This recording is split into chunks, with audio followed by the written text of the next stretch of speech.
আল্লাহ রাব্বুল আলামিন কুরআনুল কারীমের মধ্যে ডাক দিয়ে বলেন, ওয়াকরনা ফি বুয়ুতিকুন্না ওয়ালা তাবাররুজনা তাবাররুজাল জাহিলিয়াতিল উলা।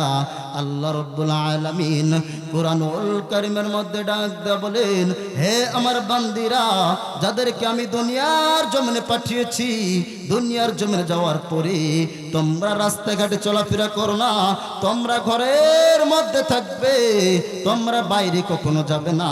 কিন্তু মুসলমানের মেয়ে আজকে মার্কেটে যায় কি যায় না? কথা বলেন।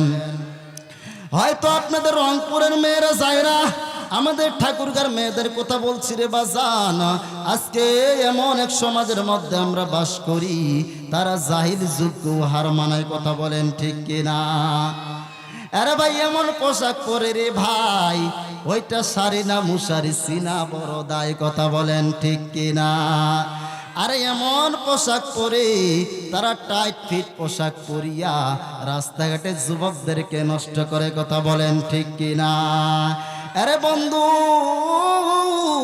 ওই নারীর পিছনে ঘুরবি তো তোর জীবনটা নষ্ট করিয়া ফেলাইবি। ওই যুবতীর পিছনে তুমি ঘুরবি, তোমার সমস্ত আমল আল্লাহর দরবারে না হইয়া যাবে, তোমার আমল আল্লাহ তাআলার দরবারে কবুল হবে না।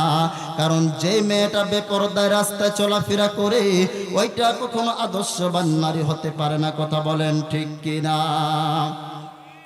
আরে ভাই, এমন এক কাপড় পরে মেয়েদের উন্না দেওয়ার কথা মাথায়, এরা আর মাথার মধ্যে উন্না দেয় না, এরা এখন উন্না দেয় গলার মধ্যে। কথা বলেন ঠিক কিনা? এত সময় উন্নাটা দেওয়ার নিয়ম কোথায়? মাথায়। আল্লাহ রাব্বুল আলামিন বলছেন, মেয়েরা রে, যাদেরকে আমি দুনিয়ার জমিনে পাঠাইছি, তোমরা জাহিলি যুগের নারীদের মতো চলাফেরা করো না। কিসের মতো? জাহিলি যুগের নারীদের মতো চলাফেরা করো না। আল্লাহ রাব্বুল আলামিন এই জন্য বলছেন, জাহিলি যুগের নারীরা কেমন চলতো? জাহিলি যুগের নারীরা তারা ঠিক মতো কাপড় পরতো না, তারা এমন জামা কাপড় পরতো তাদের শরীরটা বোঝা যাইতো সে মোটা না চিকনা, এইভাবে চেনা যাইতো, তাদের পিঠ পেট দেখা যাইতো। এই জন্য আল্লাহ রাব্বুল আলামিন বলছেন, তখনকার যুগের নারীরা তারা বাজারের মধ্যে যাইতো, তারা বাজারের মধ্যে যেয়ে নারী পুরুষ একত্রিত বসতো, আবার এক জায়গায় বসে তারা গল্প করত। কিন্তু বর্তমান এমন যুবক যুবতী আছে না নাই? কথা বলেন, আছে না নাই? এরে ভাই, এমন এক ডিজিটাল কায়দায় আমরা চলে এসেছি, দুলাভাইয়ের সাথে শালি ঘুরিয়ে বেড়ায়। কথা বলেন ঠিক কিনা? আবার কিছু সংখ্যক যুবক বলে, আমার যদি শালি না থেকে আমি বিবাহ করব না। এরকম লুচ্চা দুলাভাই আছে না নাই? এই কথা বলেন, আছে না নাই? আরে ভাই, বর্তমান জামানায় এমন এক জামানার মধ্যে চলে এসেছি, এখনকার মেয়েরা এমনি ফর্সা, তাদের নিয়ে পাই না আমরা কোনো ভরসা। কথা বলেন ঠিক কিনা? এরে ভাই, এরা আবার বিউটি পার্লারে যাইয়া আজকার মাস্কার যুবকদের কাম সারা। এরকম আছে না নাই? এরে ভাই, যুবকদেরকে নষ্ট করার এক নম্বর অস্ত্র হলো মেয়ে জাতি। কথা বলেন ঠিক কিনা? আজকে আপনার কসমেটিকের দোকানে যান, একজন মাইয়ার পিছনে 4 জন যুবক দাঁড়িয়ে আছে না নাই? এই কথা বলেন, আছে না নাই? আজকে যদি দেশের মধ্যে পর্দার আইন যদি আজকে সংসদে বাস্তবায়ন হতো, তাহলে একটা নারী রাস্তাঘাটে ঘুরে বেড়াইতো না। কথা বলেন ঠিক কিনা? এই জন্য সংসদে কোরআন দরকার আছে না নাই? সংসদে কোরআন কারা কারা চান? 2টা হাত উঠে আল্লাহরে দেখাইয়া দেন। আল্লাহ প্রত্যেকের হাতগুলো কবুল আর মঞ্জুর করেন। সকলে বলে আল্লাহুম্মা আমিন। এর ভাই, বর্তমানে এমন এক জামানার মধ্যে এসেছি, আজকে এই জামানার মধ্যে ইমান টিকিয়ে রাখা খুব কষ্ট করে। কথা বলেন ঠিক কিনা? আরে ভাই, পরশুদিন দিনাজপুর প্রোগ্রাম শেষ করিয়া যখন বাড়ির দিকে রওনা হয়েছি, হাই হাই দেখি কিছু সংখ্যক মেয়ে সাইকেল নিয়ে স্কুলে যায়। কোথায় যায়?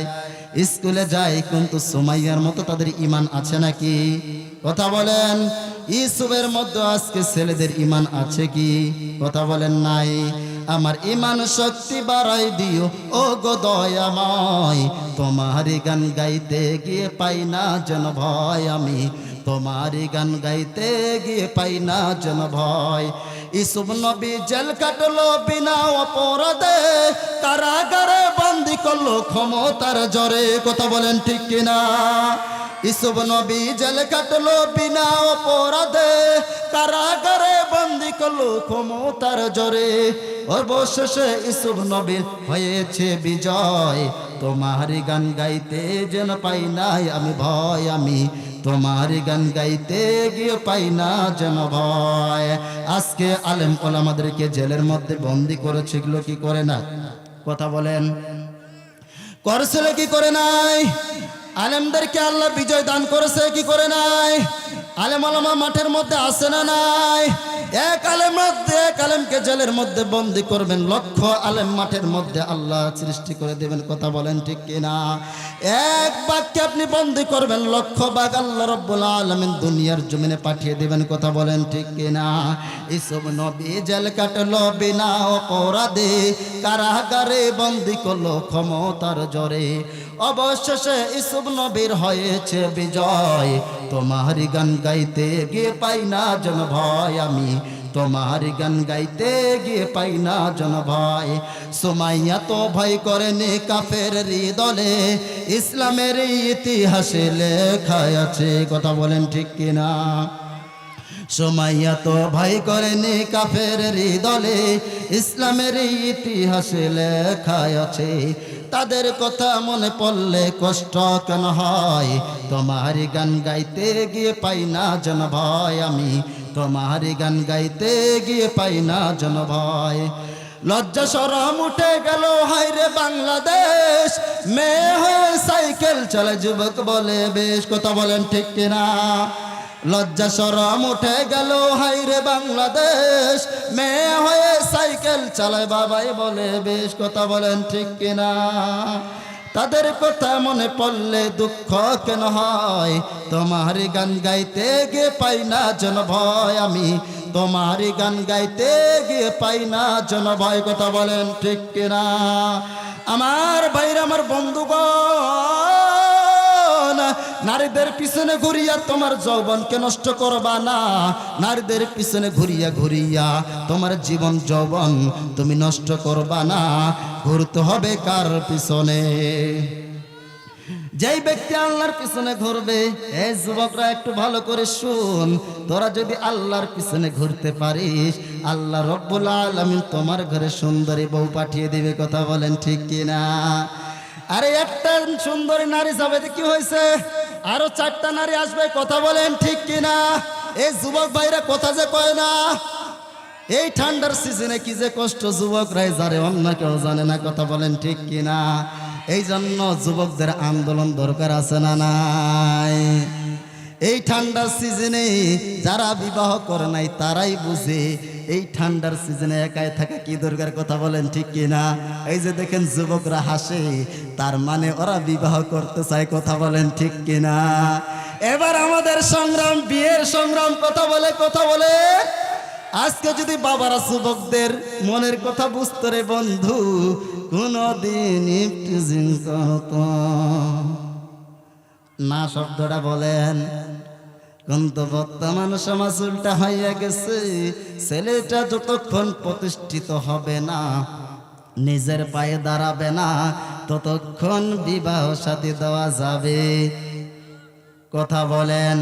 এখন বলেন তো, যে আল্লাহ দুনিয়ার জমিনে সৃষ্টি করছেন, ওই মানুষটার আল্লাহ তাআলা খাবার দিতে পারে কি পারে না? কিন্তু আজকে বাবারা যারা ছেলে সন্তানকে বিবাহ দিতে চাও না, মেয়েদেরকে বিবাহ দিতে চাও না, তোমার কথা অনুযায়ী একটা যুবক জেনার মধ্যে লিপ্ত হইয়া যায়, তাহলে ওই সন্তানটা শুধু একাই জাহান্নামের মধ্যে যাবে না, তোমাদেরকেও জাহান্নামের মধ্যে নিয়ে যাবে, কথা বলেন ঠিক কিনা? কাল কিয়ামতের ময়দানে বাবা তুমি জান্নাতি হয়ে গেছো, কিন্তু সন্তানটা এখনো জান্নাতি হয় নাই, সন্তানটা জাহান্নামের মধ্যে চলে গেছে। শয়তানটা কিয়ামতের ময়দানে ওই সন্তান ডাক দেয়া বলেন, আল্লাহ দুনিয়ার জমিনে আমি এমনি খারাপ হয় নাই, এর জন্য দোষ আমার বাবা মার, কথা বলেন ঠিক কিনা? ওই দিন যুবক বলবে, আল্লাহ দুনিয়ার জমিনে আমার বাবা যদি আমাকে দ্বীনি শিক্ষা দিত তাহলে কোনোদিন আমি খারাপ কাজ করতাম না। আজকে আমি একাই জাহান্নামের মধ্যে যাব না, জাহান্নামের মধ্যে আমার বাবা মাকে দিয়া দাও। আমার বাবা মার বুকের উপর আমি পাড়া দিয়ে জাহান্নামের মধ্যে যাব। তাহলে চিন্তা করেন মুসলমান, ছেলে সন্তানকে আদর্শ শিক্ষা দিতে হবে কি হবে না? কথা বলেন, কথা বলেন। কথা যে কয় না, ঘুমিয়ে গেছেন নাকি ভাই?